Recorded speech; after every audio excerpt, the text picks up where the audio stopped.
I just stood here in this Los Angeles County and witnessed the worst miscarriage of justice that this world has ever seen. You want to know how I feel? I'll tell you exactly how I feel. I got some names that I want to call. Alex Spiro, Desiree Perez, and the whole wicked system of Rock Nation, including you, Jay-Z. Yes. You who say you rose from the gutter, but you have traded and bartered the souls of young men, and you're still doing it. Amen.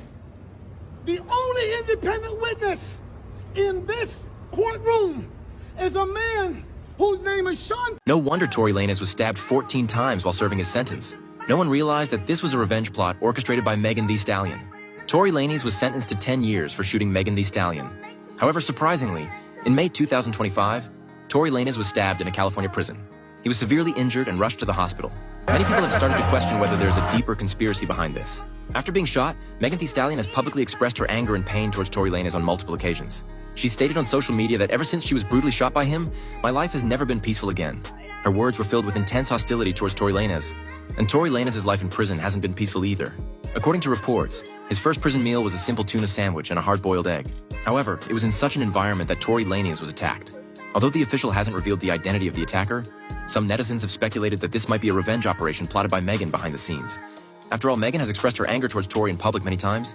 Although there is no conclusive evidence to prove that Megan is directly related to this stabbing incident, judging from her intense hostility towards Tory Lanez and Tory... The truth always comes to the light. I told you guys he didn't do it. She had the gun. She fired it 3 times. Mr. Peterson grabbed her arm and knocked it down, and the gun fired 2 more times. In essence, Mr. Peterson never shot anybody.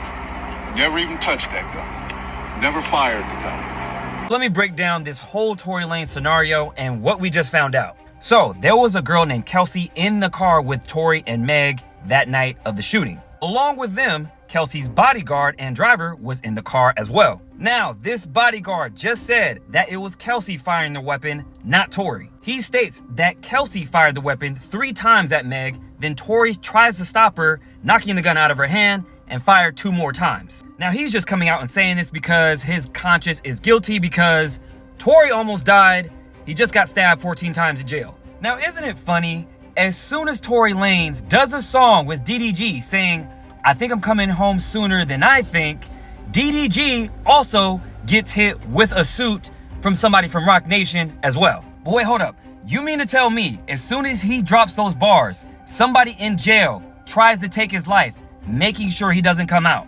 Yo, did Tory Lanez do it? You heard it from me first. Megan's friend did that. She shot her and blamed it on Tory. And here's how the story went. They met at the Live Nation brunch. Megan put her friend onto Tory. Tory started killing. She went to somewhere else when she was sick, and then Megan started getting on Tory's live. Megan was messing with Tory. And then all of a sudden, she went on to everybody else. She went to the baby, and then Ben Simmons. We don't even know how Ben Simmons got in this whole situation. I'm telling you, Kelsey shot Megan, and Megan tried to backtrack right now. That's a lot to unpack, bro. To me right now, this is like the OJ case for the millennials. Like, this is the OJ case. OJ did it or no? OJ did it.